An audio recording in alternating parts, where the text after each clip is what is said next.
रामगढ़ गांव में सृष्टि और कीर्ति नाम की दो सौतेली माँ बेटी रहा करती थी। सृष्टि कीर्ति को बिल्कुल भी प्यार नहीं करती थी, उसे बिना वजह मारती पीटती थी। उसके पापा के सामने तो बहुत प्यार जताती थी। ले मेरी प्यारी बच्ची, खाना खा ले, बहुत पतली होती जा रही है आजकल। सृष्टि, तुम कीर्ति का कितना ख्याल रखती हो? कीर्ति अपने पिता को कुछ भी नहीं बताती थी। सौतेली माँ के जुल्म यूं ही सहती रहती थी। ऐसे ही कुछ दिन बीत जाते हैं। फिर सृष्टि पेट से थी। वो बहुत खुश होके अपने पति को ये बताती है। सुनो जी, मैं माँ बनने वाली हूँ। सच में? मैं बहुत खुश हूँ। तुमने मुझे बहुत बड़ी खुशी दी है। कीर्ति को पता चलेगा तो वो भी बहुत खुश होगी। दिनेश भी ये सारी बातें सुनकर बहुत खुश होता है, लेकिन सृष्टि मन ही मन सोचती है, ये अच्छा मौका है इस लड़की को घर से बाहर निकालने का। अगर मैंने इसको बाहर नहीं निकाला तो ये मेरे बच्चे का हिस्सा भी खा जाएगी। फिर एक दिन अचानक सुबह के टाइम सृष्टि दौड़ती हुई बाहर चिल्लाती हुई आती। अरे क्या हुआ? ऐसे चिल्ला क्यों रही हो? पता नहीं आपकी बेटी को क्या हो गया है, चाकू लेकर मेरे पीछे दौड़ रही है, मुझे मारना चाहती है। दिनेश कीर्ति के हाथ में छुरी देखकर बोलता है। अरे अरे, ये क्या कर रही हो? अपनी माँ को मार डालोगी क्या हाथ में छुरी लेकर? अरे जिसने तुम्हें माँ की तरह प्यार किया उसे ही मार देना चाहती हो? ऐसे भला कोई करता है? पापा, ऐसा कुछ भी नहीं है। मैं भला ऐसा क्यों करूंगी? एक बार मेरी बात तो सुनो। कीर्ति ने अपने पिता को समझाने की बहुत कोशिश की। वो रोते रोते सब कुछ बोलना चाहती थी, लेकिन फिर भी दिनेश ने उसकी कुछ नहीं सुनी और बोला, मुझे कुछ नहीं सुनना, तुम निकल जाओ यहाँ से अभी। और फिर कीर्ति को घर से बाहर निकाल दिया। कीर्ति रोती हुई जंगल की तरफ जाने लगी। जंगल में बीच में पहुंचने के बाद कीर्ति एक पेड़ के नीचे बैठकर सोचने लगी। पता नहीं मैंने कुछ भी नहीं किया। बिना गलती के पापा ने इतना बड़ा फैसला ले लिया, मुझे घर से निकाल दिया। कीर्ति ये सब सोच ही रही थी कि तभी एक शेर के दौड़ने की आवाज आती है। बाप रे, इस जंगल में तो बहुत खतरनाक जानवर है। ये सब तो मुझे खा जाएंगे। ऐसे में कैसे रहूंगी? मुझे इस पेड़ के ऊपर अपना घर बनाकर रहना चाहिए, वरना ये जानवर मुझे खा जाएंगे। पापा ने मेरी एक भी बात नहीं सुनी। पापा को मुझे सच बता देना चाहिए था। इतना सोचकर कीर्ति जंगल की तरफ जाने लगी और जंगल से बांस तोड़ तोड़ कर लाकर उसने एक सुंदर घर बना लिया और अब वो उस घर में रहने लगी। जब उसे भूख लगती तो वो सेब खा लेती।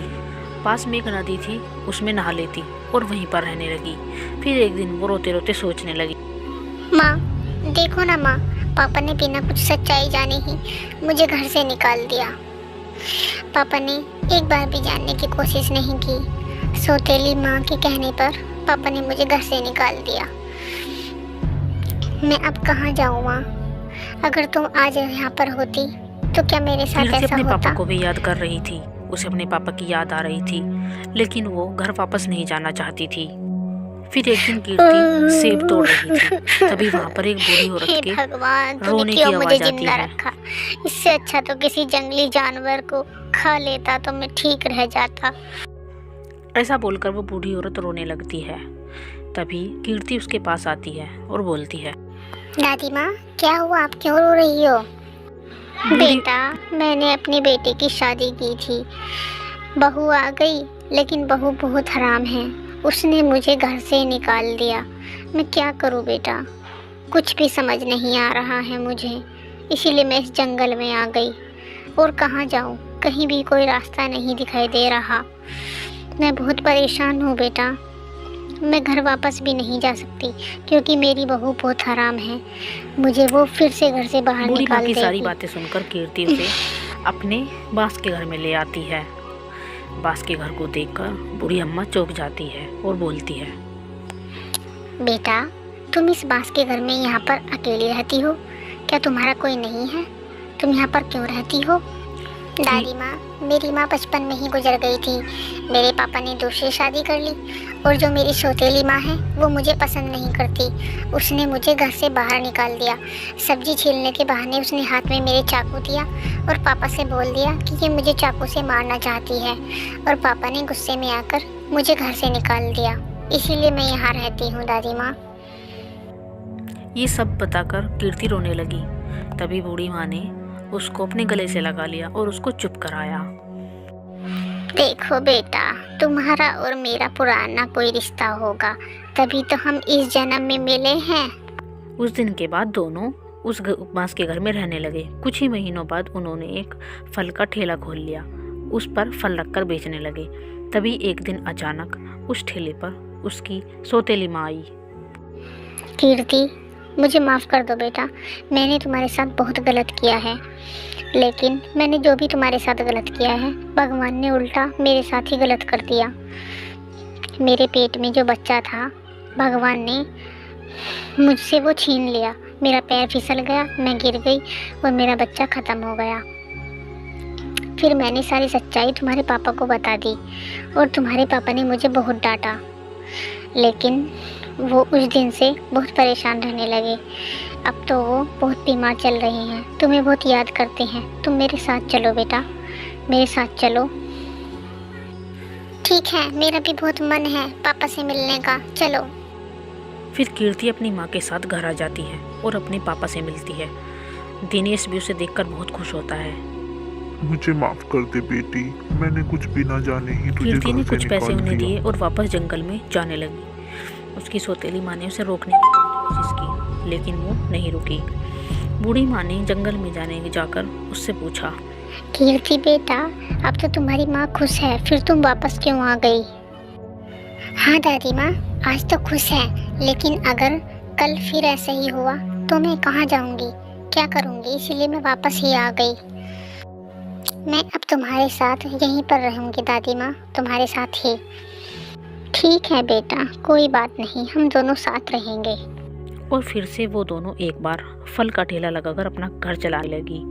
बूढ़ी माँ खाना बनाती, ऐसे ही उनका समय बीत रहा था। फिर एक दिन अचानक बूढ़ी माँ का बेटा माँ को ढूंढते ढूंढते माँ, जंगल में तुम आ क्यों जाता आ है। गई यहाँ पर? चलो वापस चलो मेरे साथ।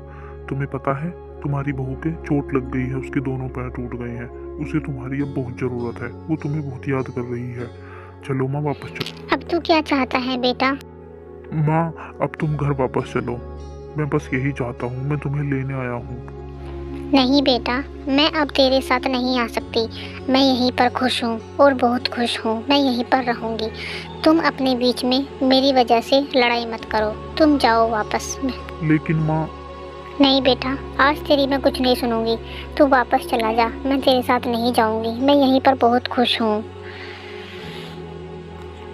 उसी तरह से बूढ़ी माँ अपने बेटे के साथ जाने से मना कर देती है, क्योंकि बूढ़ी माँ को याद था कैसे उसकी बहू ने उसको घर से बाहर निकाल दिया था।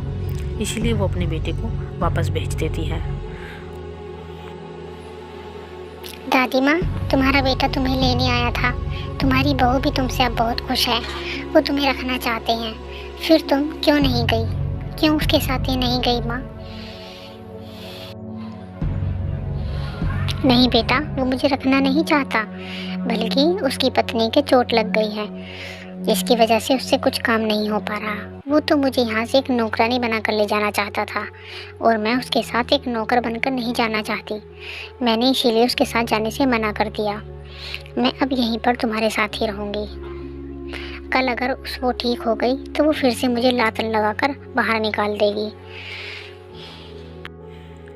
इस तरह से दोनों एक दूसरे का साथ नहीं छोड़ते और दोनों प्यार से रहने लगते हैं। बूढ़ी माँ उसे गले लगा लेती है और फिर वो ठेला लगाकर फल बेचकर उससे जो भी पैसे आते उससे अपना खाना आराम से खाते और दोनों मौज मस्ती से रहते। दोस्तों, आपको कहानी कैसी लगी? चैनल को सब्सक्राइब कर दीजिएगा। Thank you so much.